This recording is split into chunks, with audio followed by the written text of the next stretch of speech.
Hey YouTube family, welcome back to another episode of Conversations That Lead to Greatness. Now we have a question for you.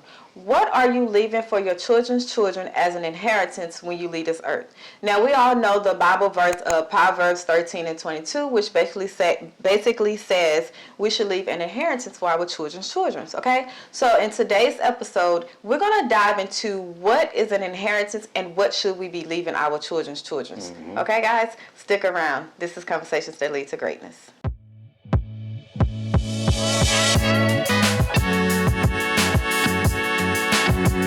My name is Akeisha Smith. And I'm Lester Smith. And we are committed to helping you guys tap into your greatness by uploading great content and episodes that will educate, motivate, and inspire you to create the life you desire, okay? Now today we're talking about the popular Bible verse, which is Proverbs 13 and 22, about leaving an inheritance for our children's children, okay? Exactly. So let's dive in. Inheritance. Okay. Are we going to start with the definition? Yeah, let's go with the King James Version first. King James. Because most of us grew up on the King James Version. Okay.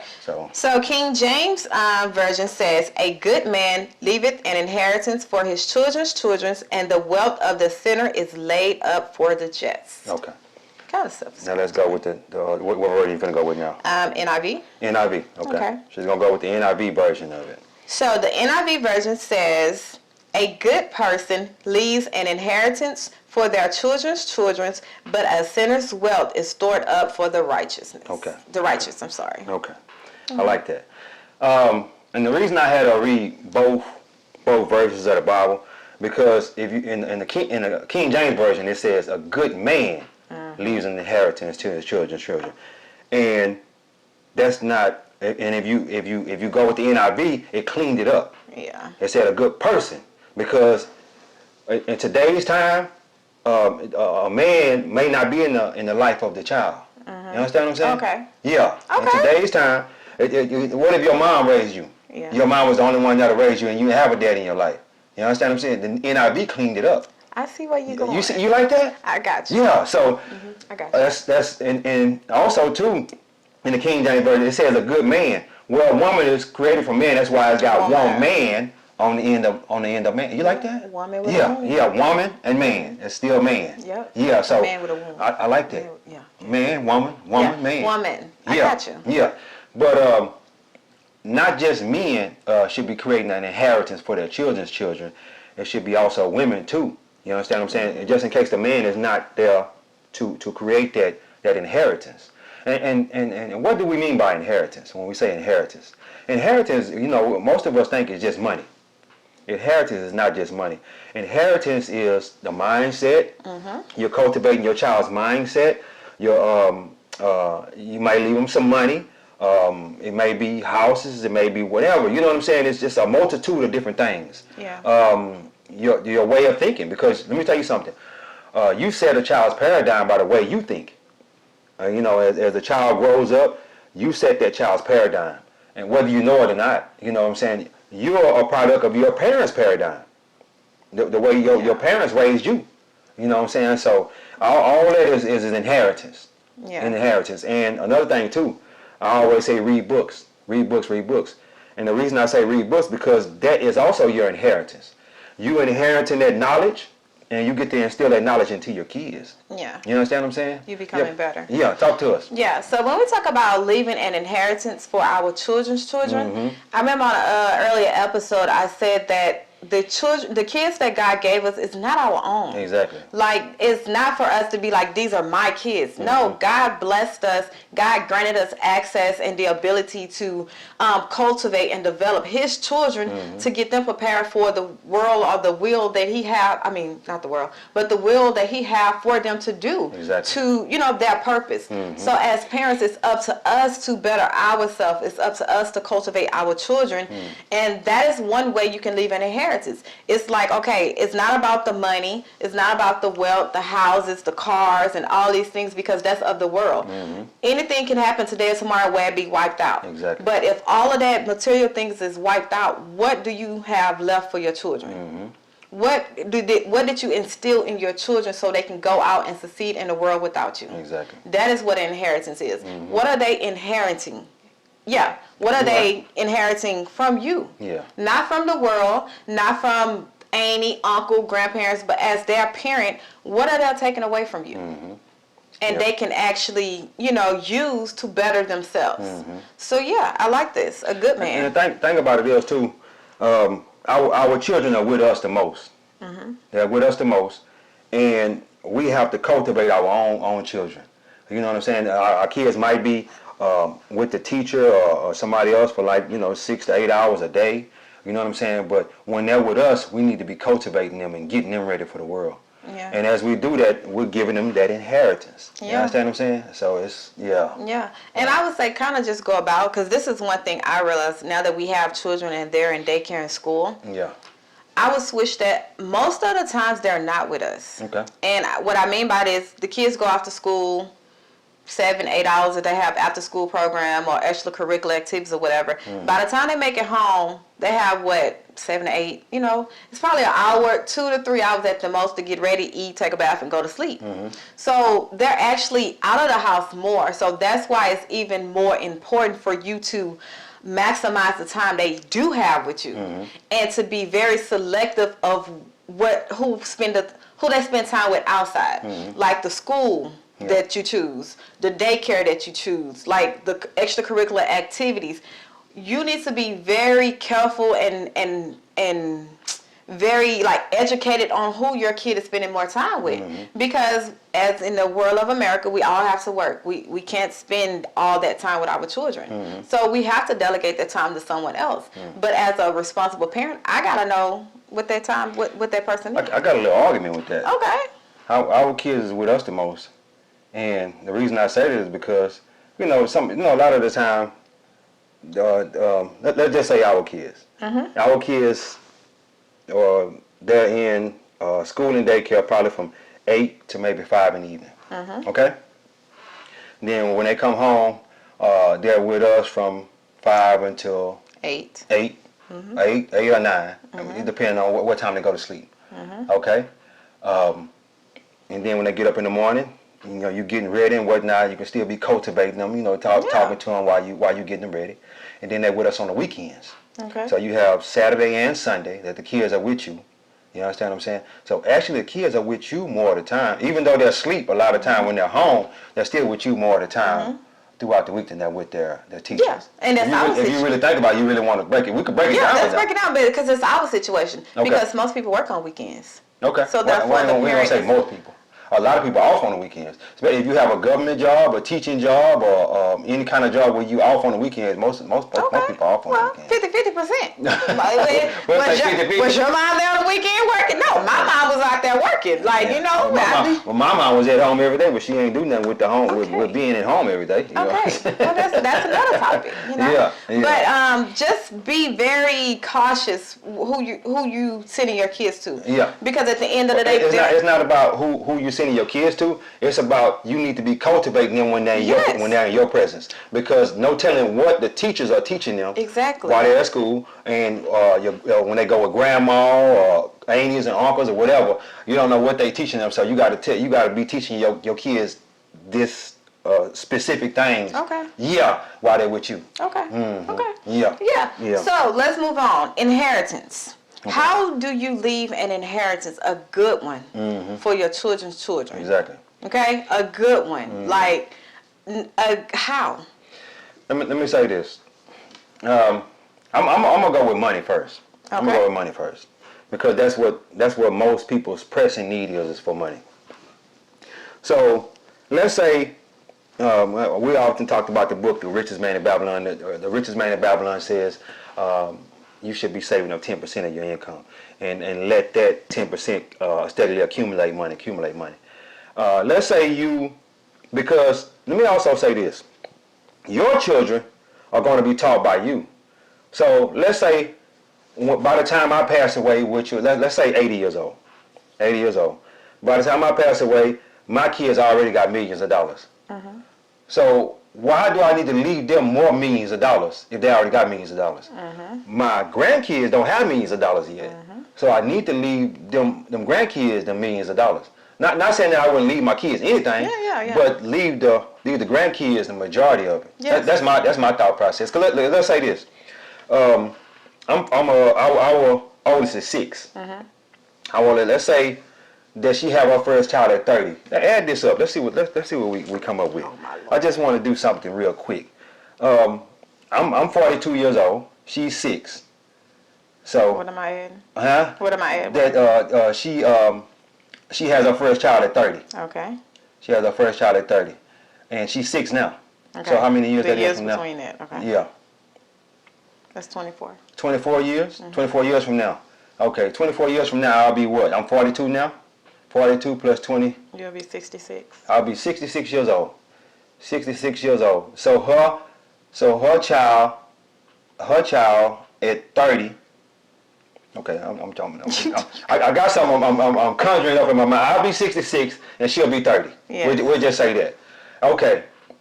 So let's say that her child, well, she'll be 30 when she have her first kid. So, and then 30 years from that, I'll probably be gone.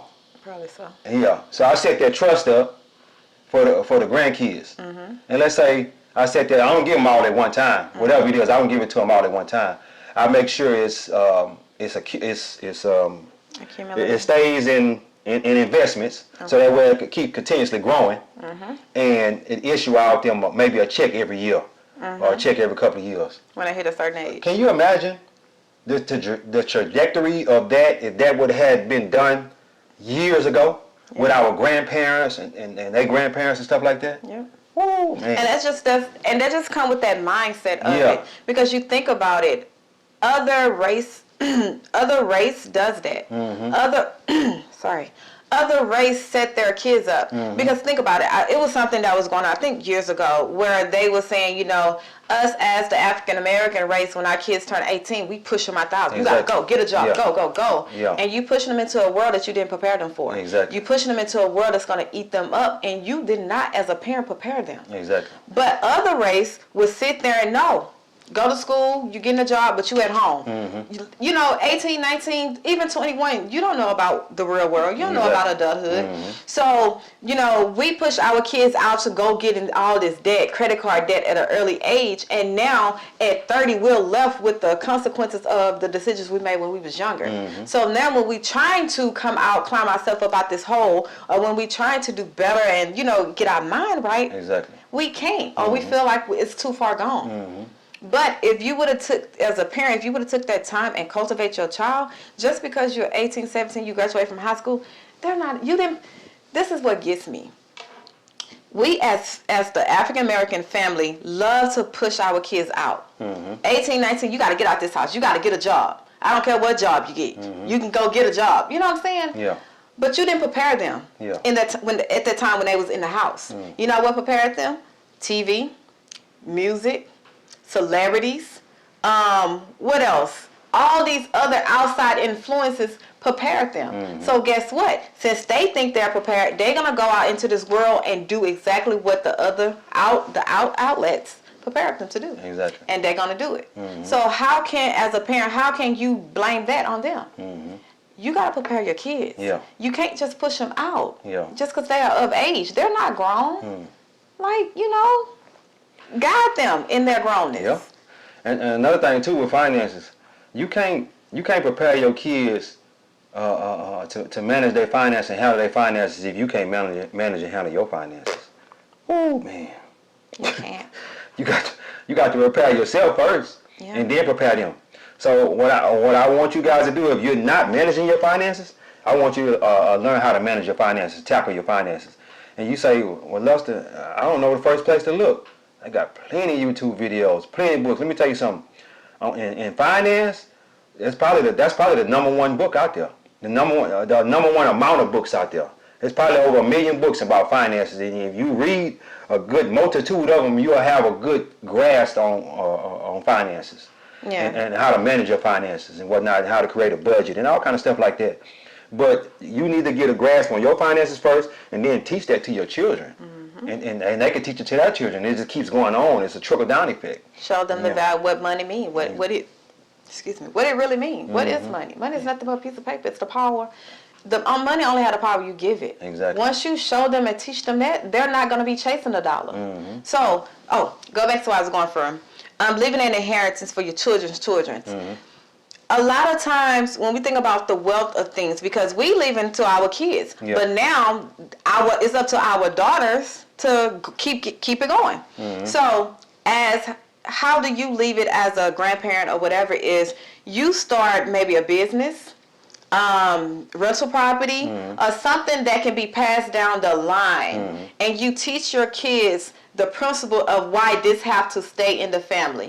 I don't know. So it was, oh my God, it's crazy. So many people then sold grandma and papa house. So many people done, sold all the things that they work hard for, their land, for a little bit of nothing. But these people worked hard to pass it down to you. So somebody dropped the ball in transferring the importance of, no, this stay in the family, no matter what. This is passed down. Yeah. So you just have to cultivate and teach your kids early, like, listen, I'm doing this for you. You know what I'm saying? Yeah. And this is why. Because when I grew up, I didn't have this. So when you grow up and your children's, and to keep going, my great-grandkids and all that, they have a start. And you are going to teach that the same thing, the principles I'm teaching you, the same foundation that I'm teaching you, you're going to teach it to your kids. And you're going to teach them to teach it to their kids. Exactly. It's an ongoing thing. Yeah. Ongoing. Inheritance. It's deep, man. It's deep. And also, too, let's talk about mindset. That's also inheritance. Because you're going to pass that mindset. The mindset that you have right now, you're going to pass that down to your children. You're going to pass that down to your children. So it's best for you to gravitate towards that abundance and prosperity mindset versus that lack and limitation mindset or that lack and poverty mindset. And because if you got an abundance and prosperity mindset or a lack and poverty mindset, you're going to pass that down to your children. No matter what. And they're going to pass that down to their children. So you want to get out of that lack and poverty mindset and get into that abundance and prosperity mindset so that can be passed down and they can live better than you living. And let me tell you something. I would want so much for my children to be living better than I'm living when I leave this earth. I'd be like, dang, baby, I'm so proud of you. You know what I'm saying? And that's how our Father is in heaven. He say, hey, I need you to be, you need to be on point. You're a king. Yeah, you're a king. You're a king in this kingdom, and you need to show the world that, you know what I'm saying, that my Father did this for me. Yeah. Play your part. And play your part. And this is the thing. You have With the said mindset. with the mindset. Yeah. I lost my train of thought. Okay. Keep going. I'll keep it going. That prosperity and abundance mindset is real. Oh, got it. Yeah. Okay. So this is the thing.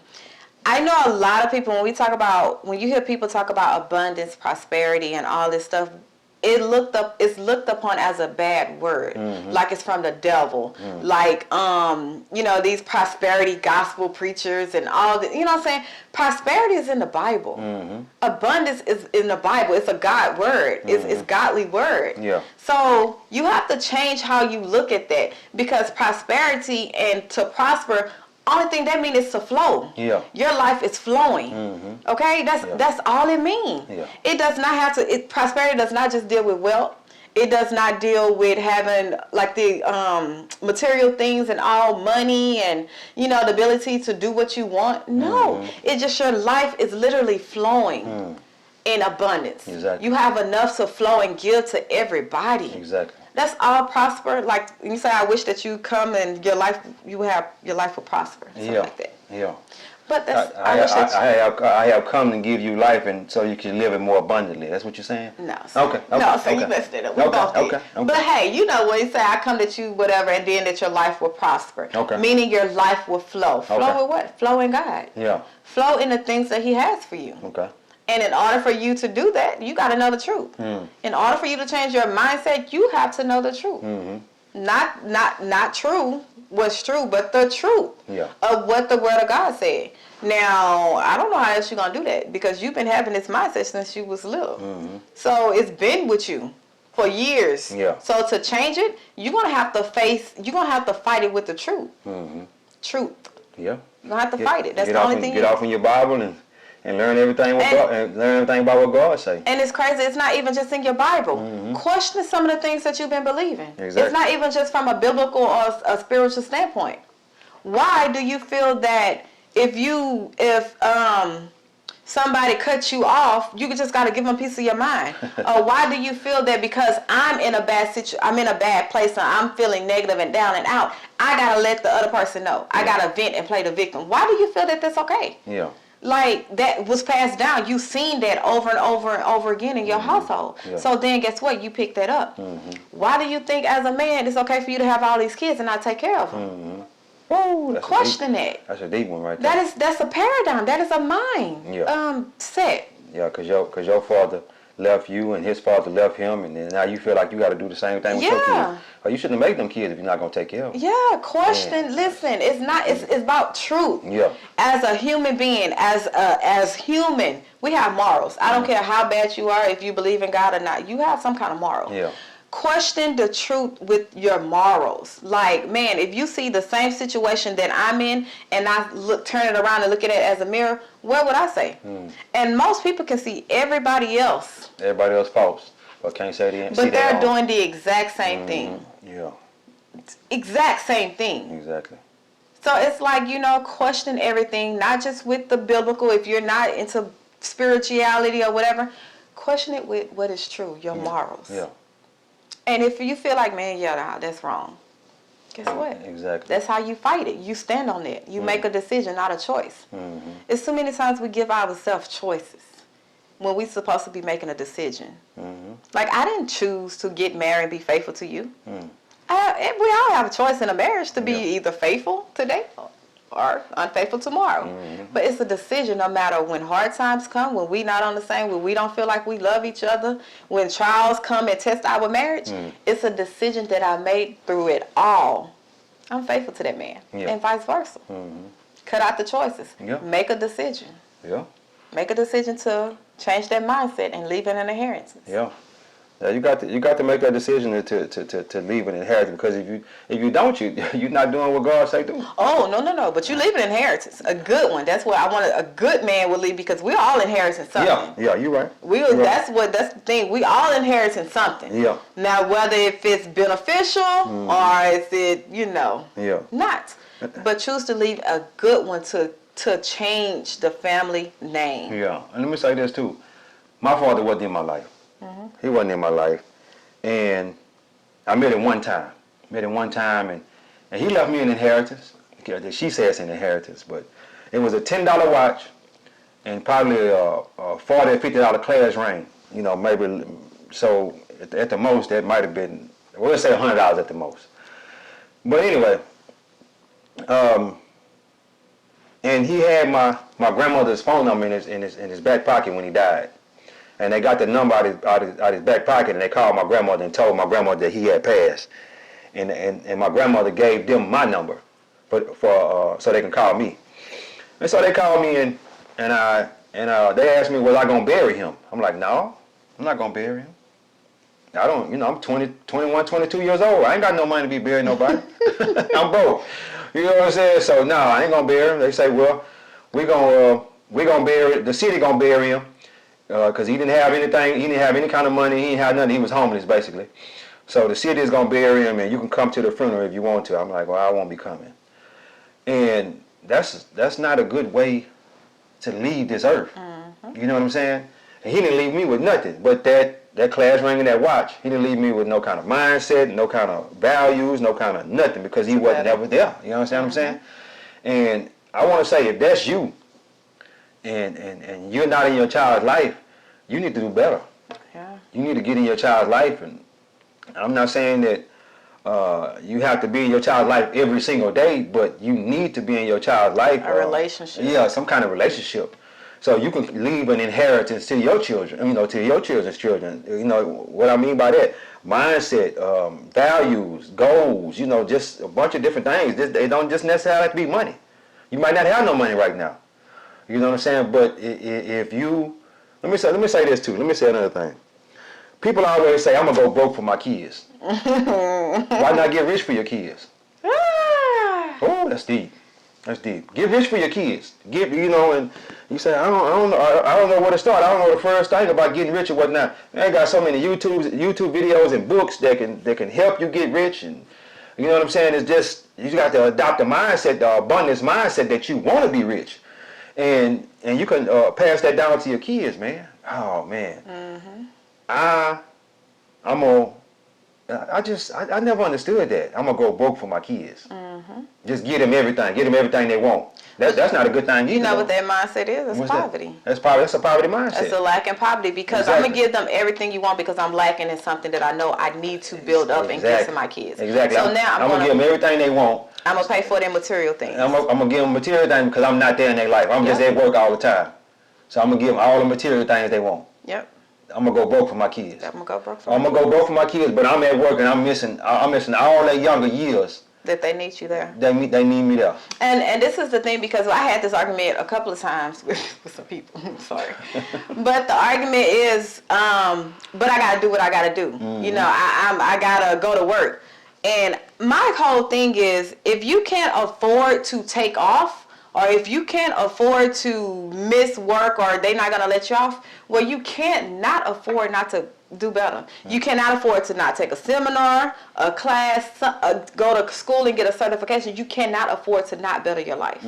Because guess what? When you're stuck in that mindset, I'm a hustle, grind at this job that's capped, you're going to do that for the rest of your life because you're not going to get the extra income that's needed for you to be able to be free, to buy your freedom back. Exactly. You know, it says in the Bible, you know, we buy back our time because the days are evil. You know, it's saying basically we're doing things now different because time is one of the things we cannot get back. Exactly. We can never get time back. Exactly. And while you spending, grinding, and you giving your kids all these material things, all they really want, y'all, is time. Yeah. It's for them to come down and you sit and watch a movie with them. For you to cook a home-cooked meal and sit down and eat at the table. And for you to ask them, how was your day? Yep. That's literally all these kids want. But you're projecting your wants on them. They don't care about material things. Well, they care about it, but they'd rather have you there with it. No. What I mean, they don't care about it because they don't know the value it holds. Yeah. You go in middle school, I take Lauren to go get some shoes. Guess what she gonna pick out?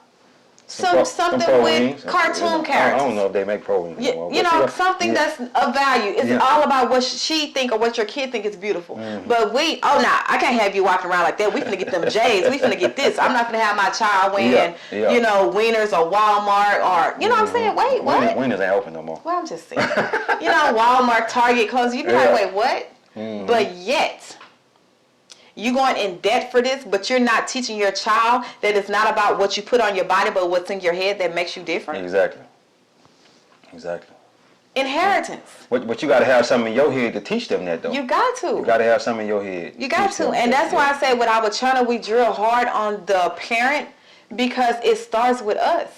Our healing, our way of thinking, our decision making, our actions, it starts with us because our kids is watching us. The worst thing you can tell your child is do what I say and not as I do. That's the worst thing because kids watch by example. They want to be their parent. They want to grow up. You be like, I want to be just like you. We supposed to lead by example. We supposed to. I remember growing up with me. Do what I say now as I do. Wait, what? That don't make sense to me. Because if I seen you doing it and you're my hero, I think it's good. I think it's okay because you're doing it. You're gonna automatically adopt that mindset because that's your paradigm. No. Your paradigm is set. You're gonna adopt that mindset. Whatever they doing, you're gonna do it. Well, I didn't. I'm just saying majority of the time. You didn't. You might have didn't do it, but you got a lot of your mama ways though. I do. Yeah, and that's what I'm saying. That's where it came from. Yeah, exactly. Was I thought whatever she did or when she said that, like smoking cigarettes. Ma, you're not supposed to. Well, do what I say. You a kid. Stay in the child's place. Do what I say and not what I do. I'm like, wait, what? Yeah. But this is what you're showing me on a daily basis. So I'm all automatic gravitate to that. Yeah. I don't know nothing else. So Yeah, let me tell you something. You can either pass down, like I say, prosperity or abundance, or you can pass down a lack and poverty mindset. Yeah. Do you know, I've said this in previous episodes, but I'm going to say it again just in case it's just your first time watching. Do you know that most what am I trying to say? Welfare recipients are second, third, fourth generation welfare recipients because that's passed down, whether you know it or not. It's an inheritance. You know, you basically telling your child, hey, you know what I'm saying, I'm on welfare, I ain't doing nothing for this money. They sending me a check every month, and you need to do the same thing. Yep. You know, That's all they see. You know what I'm saying? And that's all they see. That's how they say, well, your mama ain't doing nothing. She got checks coming And in she every month. ballin'. She ain't doing- ballin'. We got big food in the house and all that. And I think I'm going to do the same thing. And that's, thank you, Jesus. Yeah. That's because that's all they see. They don't know Exactly. that it's more out there. Exactly. So they're capped. All they know to aim at is this ceiling that's right here. Yeah. They don't know to shoot for the skies, the moon, the stars, and all this stuff. Yeah. Because all they seen growing up was this ceiling. That's it. Yeah. And from generation to generation, all they seen, this is the best I would do. Yeah. So as long as I'm doing better than such and such that of what I seen in my environment, I'm good. Yeah. So why try to get uncomfortable? Why try to shoot for the stars? And let me say this too. Why? Back on that welfare recipient, me and my sister, we would always say my mom was a welfare recipient, and we would always say we wasn't gonna be no welfare recipients. And I just kept saying that over and over again in my mind. And my sister, she said the same thing, but she ended up being a welfare recipient. You know what I'm saying? That's passed down. You know what I'm saying? Just think about that. Now my sister's passed on, but she, you know what I'm saying? I never became a welfare recipient. Because I always, I was always a hustler, so I got out there and got mine. You know what I'm saying? But I adopted the mindset that I wasn't going to live in that lack and poverty mindset. You know what I'm saying? I wanted this prosperity and abundance life. I knew that from an early age when You knew it was more. Yeah, I knew it was more out there. When my grandma would take me to the people's house and clean them people's house up, and I seen them houses, and I was like, man, I got to have me something like this. I knew it was more. My sister seen that too, but you know what I'm saying? It's that paradigm. It was afraid. You was afraid That because paradigm, paradigm was set. It was set to what my mom showed her on a daily basis. Yeah. You know what I'm saying? So guys, you got to be super careful on what you pass down to your kids, what your kids inherit from you. Yeah, you got to be super careful with that. Yep, guys. So we hope this episode was very enlightful, insightful, and delightful. But no, guys. But for real, we thank you for continuously watching our videos. We see you guys liking, thumbs up, and everything. We also see the comments on our social media page. Thank you. Okay, that's it. That's all we can say is thank you, thank you, thank you. If you haven't subscribed to our channel, go ahead and push that little button. Hit the notification bell so you get notice when we go live or when we update a new episode. Okay. Yeah. So yeah, that's it, babe. Hey guys. I was gonna do that. Huh? Okay. Oh Lord have mercy. But anyway, guys, I'm telling you, you got to pass down something to your kids. Regardless if you know it or not, you're passing down something. You're either passing down that prosperity and abundance mindset or that lack and poverty mindset. Assets over liability. You know what I'm saying? That's something else we want to pass down to our kids. We want to pass them down assets, not liabilities. You know what I'm saying? And let they assets pay for their liabilities. Oh man, that's a good episode. Let your assets pay for your liabilities. We're going to have to get that in the future. Like that. But anyway, hey guys, God is good. Yep. Life is good. When we look good, we feel good. We live in a life of abundance. Peace. Bye, guys.